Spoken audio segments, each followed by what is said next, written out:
He noticed her again. Same seat, same corner. Same black coffee with one sugar. Never stirred, never finished.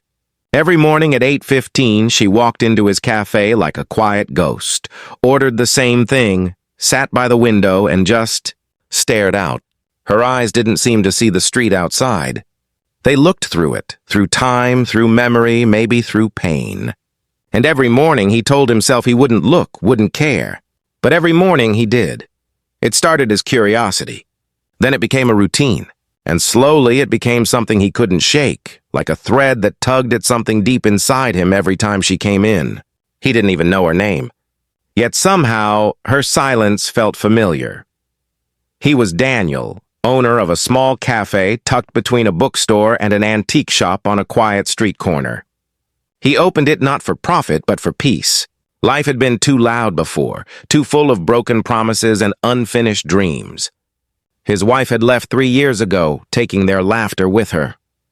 Now the cafe was his refuge, his way to rebuild meaning one cup at a time.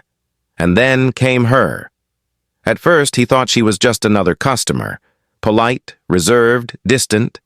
But something in her eyes reminded him of the days after his wife left, when even the sound of coffee pouring felt too loud. She never used her phone, never read a book, never met anyone. Just sat there.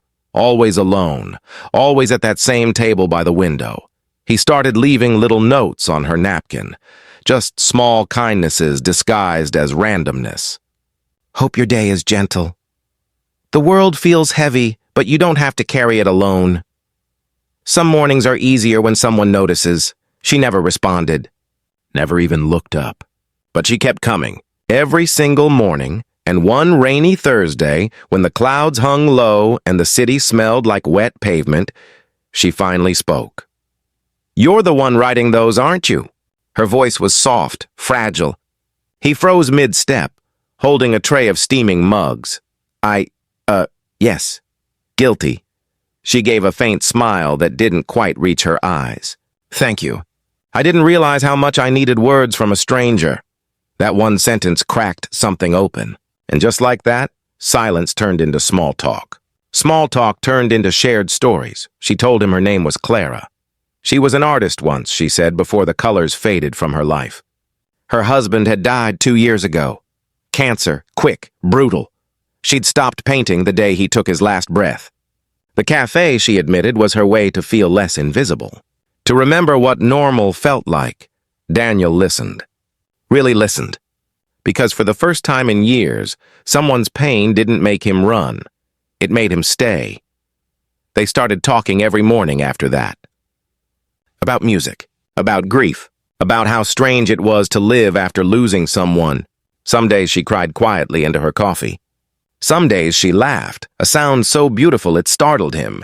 He began saving her favorite croissant. She started bringing him sketches she made late at night, sketches of the cafe, of the rain, of hope trying to grow again. One day, she handed him a folded piece of paper. Inside was a drawing of him smiling behind the counter. Beneath it, she'd written, "Sometimes two lonely people find the same morning." He didn't know what to say. He just smiled. But inside, something bloomed. Weeks turned into months. The cafe wasn't just a cafe anymore. It became a heartbeat shared between two people who had forgotten what connection felt like. Then one morning, Clara didn't come. He waited. 8:15, 8:30, 9 Sao, no sign of her. Maybe she was sick. Maybe she just needed a break. But when a week passed and her corner stayed empty, he felt that old ache return, sharp and hollow. He tried to tell himself not to care. But that's the thing about people who heal together. They become part of each other's rhythm. And when one disappears, the silence feels unbearable. He found her address from the sketches she'd once mailed him. Her door was slightly open when he arrived. Inside, her apartment smelled like paint and rain. On the easel stood a nearly finished painting, his cafe bathed in sunlight. And in the middle of it, two figures sitting by the window, her and him. Smiling, a note lay taped to the canvas. "I think I'm ready to live again. Thank you for showing me mornings can still be beautiful." His chest tightened. She hadn't left out of sadness. She'd left to find herself again. To paint again. to begin again. Months later, she returned. Not at 8:15 this time, but at noon, with paint on her fingers and a light in her eyes he hadn't seen before. "I opened an art studio," she said. "Down the street. Thought you might want to hang some of my paintings here." He grinned, his heart swelling. "Only if you promise to have coffee after." She laughed, a sound full of color. "Deal." That day, they hung her first painting in the cafe window. Two lonely souls finding the same morning.